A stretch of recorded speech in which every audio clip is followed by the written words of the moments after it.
je suis brestois, je suis né à Brest. Je suis actuellement éducateur sportif donc au Stade Brestois où j'ai une double mission qui est responsabilité de l'hébergement au niveau du centre de formation et éducateur en U17DH. Et en plus de ça, le mardi soir et le jeudi soir, je m'occupe de la SPTT, ainsi que les dimanches où je suis responsable au niveau de l'effectif senior, ainsi que des U19 en séance d'entraînement et de l'équipe seniora le week-end. Alors le regard que je porte, déjà j'avais un regard d'enfant puisque moi j'ai joué à l'époque en moins de 13 ans, donc qui équivaut au U15 actuel, où j'avais passé 2 superbes années puisqu'on avait gagné la Coupe de Bretagne, on avait terminé champion avec la génération 1984. Ensuite je suis passé en U17, première année où j'ai joué en DH, donc j'avais vraiment le regard d'un club formateur. Et c'est vrai qu'à mon arrivée, je sentais que ce club avait un peu perdu ça ces dernières années et justement essayer de le retrouver avec des éducateurs diplômés au sein des jeunes, que ce soit en U9, en U11, en U13, en U15. Les U17 qui sont également en ligue et les U19 aussi. Donc je trouvais que le club était sur la bonne voie, essayer de reconstruire quelque chose de solide au niveau de la formation. Et par contre, malheureusement, l'équipe Fagnon, elle, était encore qu'en district. Donc pour moi, en tant que Brestois et ancien postier, il était inconcevable de voir ce club-là à ce niveau-là en senior, qui est quand même la vitrine du club, même si c'est un club qui est à la base très formateur. Mon constat, c'est que j'ai pu intervenir sur deux séances U15 parce que pour remplacer Jean-Luc qui était parti pour son diplôme d'entraîneur à Ploufragan, on sent que c'est avec toutes les bonnes choses, c'est un club de quartier, je dis de manière positive, où c'est un club qui reste à la fois familial, où on sent qu'il y a du potentiel, qui était à mon sens peut-être, même si c'est un regard extérieur, peut-être inexploité il y a encore quelques années. Là, c'est en train de se structurer, ça prend du temps, mais je pense que le club est sur la bonne voie. Les seniors, on partait quelque part dans l'inconnu, on avait fait un gros recrutement, ça c'était vraiment mon ambition en arrivant. Je savais qu'il y avait un effectif de qualité pour la D1, mais il fallait une équipe de niveau PH pour monter en ligue. Mon ambition première était de recruter, mais de recruter des anciens joueurs de la SPTT, donc comme Jordan Derrien, Can Calvez, et d'autres garçons qui ont connu, enfin je prends ces 2 joueurs-là, il y en a d'autres qui ont connu ceci. Je pense également à Yann Blanchière qui lui est arrivé de Plouzané mais qui s'occupe des jeunes à la SPTT.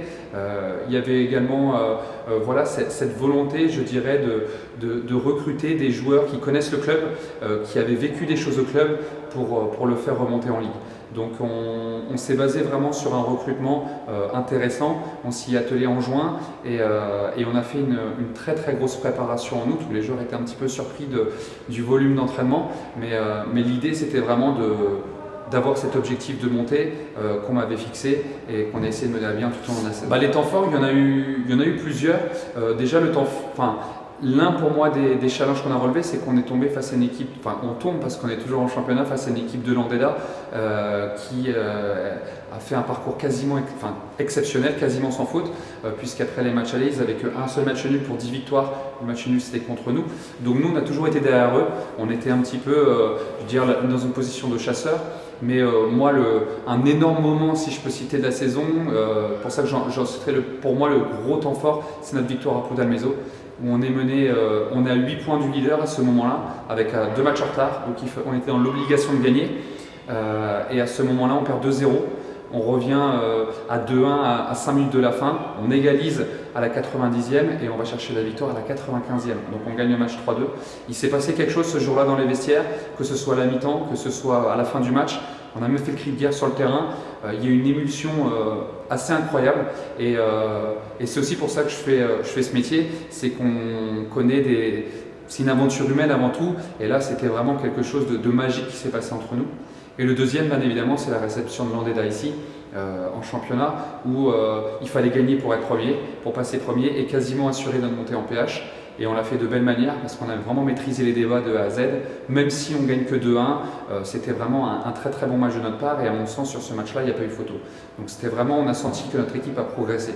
C'est ça qui m'a vraiment fait plaisir. Donc là, l'équipe, elle monte en PH, donc c'est-à-dire en Ligue. C'est là où le club doit être.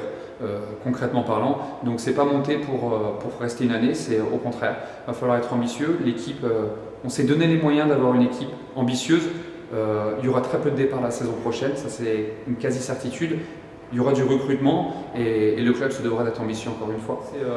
Donc le district, là on est, c'est le bassin brestois, mais c'est un niveau justement qui reste au niveau du Finistère. La PH, donc la Ligue, c'est un niveau régional, donc c'est par la Ligue de Bretagne, c'est géré par la Ligue de Bretagne. Ça reste encore dans le bassin brestois, mais c'est un niveau au-dessus où les déplacements sont un peu plus lointains. On peut aller jusqu'à des villes comme Landerneau, Landivisiau. Voilà, c'est un peu ce genre d'équipe qu'on peut éventuellement rencontrer. Alors c'est Landerneau B bien évidemment, mais c'est le niveau Bretagne. Donc c'est vraiment le plus bas niveau breton, mais c'est un niveau qui commence à être intéressant et l'idée c'est que ce club-là doit perdurer à ce niveau, je dirais même monter encore d'un niveau dans l'année ou les 2 années à venir. Déjà, je pense que le foot avant tout c'est une passion, on le fait parce qu'on aime ça. Il faut prendre du plaisir sur le terrain, c'est important. Il faut avoir une certaine notion de règles de vie aussi, ce qui est, à mon sens, je continue sur ce mot important, c'est-à-dire qu'il y a la ponctualité, il y a le respect des partenaires, il y a le respect de l'arbitrage, il y a le fait de gagner, de perdre. C'est un peu le lot de la vie de tous les jours dans un futur métier. Donc ça apporte des valeurs très très importantes. Il faut être capable d'écouter ses éducateurs, ça c'est vraiment la chose primordiale aussi, mais avant tout c'est la notion de plaisir et de passion que l'on peut avoir et on s'améliore en écoutant ses éducateurs et en grandissant, en franchissant les étapes petit à petit, mais c'est le plus beau sport du monde, donc il faut le continuer. On fait un parcours assez exceptionnel. De quelle coupe il s'agit? Donc c'est la coupe du Conseil Général, c'est-à-dire c'est une coupe qui va jusqu'à des équipes étant en DSE. Donc DSE c'est le 2e plus haut niveau breton, c'est-à-dire 4 niveaux au-dessus de celui où nous sommes maintenant. Donc on a eu le malheur d'être éliminé en Coupe de France et en Coupe de Bretagne assez tôt dans la saison, ce qui fait qu'on s'est retrouvé dans cette coupe-là à partir du mois d'octobre, fin d'octobre, et on a gagné donc tous nos matchs depuis là. Donc on a battu 4 équipes de ligue, donc justement le niveau auquel je parlais avant, 2 PH, une équipe de DHR qui est encore le niveau au-dessus, donc Board en quart de finale. Ceci nous permet de faire une finale à domicile contre une équipe qui va être 3 niveaux au-dessus de nous, Saint-Égonec du côté de Morlaix. Donc pour les joueurs, pour le club, pour les bénévoles, pour le président, j'espère pour les supporters, ce serait vraiment une belle fête. J'espère voir des jeunes autour du terrain, redynamiser un peu le club, que les gens viennent supporter ce club qu'ils méritent, parce qu'il y a beaucoup de bénévoles qui œuvrent pour que tout se passe bien, beaucoup de jeunes éducateurs et le président et le bureau qui ont vraiment bien travaillé. Donc voilà, je souhaite vraiment une belle fête pour finir et pour clore notre saison avec la cerise sur le gâteau qui serait de gagner cette coupe qu'un club de district n'a jamais encore gagné. Personnellement, malheureusement, pour des raisons professionnelles au niveau du Stade brestois, je vais devoir arrêter la SPTT car mes missions au sein du Stade brestois vont être augmentées du fait de l'arrivée du nouveau centre de formation et du nouvel organigramme mis en place par Eric Assadorian et monsieur le président Denis Le Saint au Stade brestois. Donc j'en ai fait part dès le mois de mars que ça allait être compliqué pour moi de continuer la saison prochaine, à mon grand regret, mais la vie professionnelle prend le dessus quand même, il faut savoir ceci. Donc moi personnellement, il est hors de question que je quitte la SPTT parce que j'ai vraiment vécu une année exceptionnelle ici. J'espère qu'elle sera encore plus qu'exceptionnelle dans 15 jours, mais je vais très certainement reprendre une licence de joueur.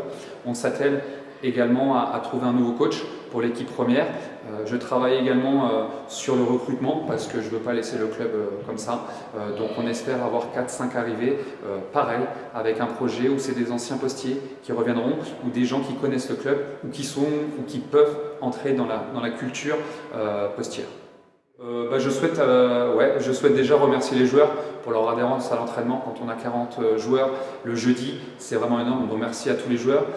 Merci également au staff technique, donc en particulier en numéro 1 à Jean-Yves Langamora qui a été avec moi sur le banc de touche tout au long de l'année. C'est d'ailleurs lui, petit message, qui a gagné contre Board puisque moi je n'étais pas là. Donc il a rempli sa mission vraiment à bien. Donc merci à lui. Je pense aussi à Philippe Pondaven qui est avec nous au bord des terrains, aux différents arbitres de touche qui ont pu nous arbitrer, donc Patrick Auboyer, Romuald Saint-Cast, également au staff de l'équipe B, donc avec Joël et Anthony.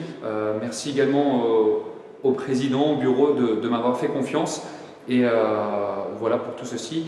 Et à tous les jeunes garçons des U7 jusqu'au U19, je leur souhaite bon vent, restez dans ce club parce que ça en vaut la peine. Il y a des bons éducateurs, il y a une bonne mentalité, on inculque des bonnes valeurs, donc restez ici, vous allez progresser aussi bien sportivement qu'humainement.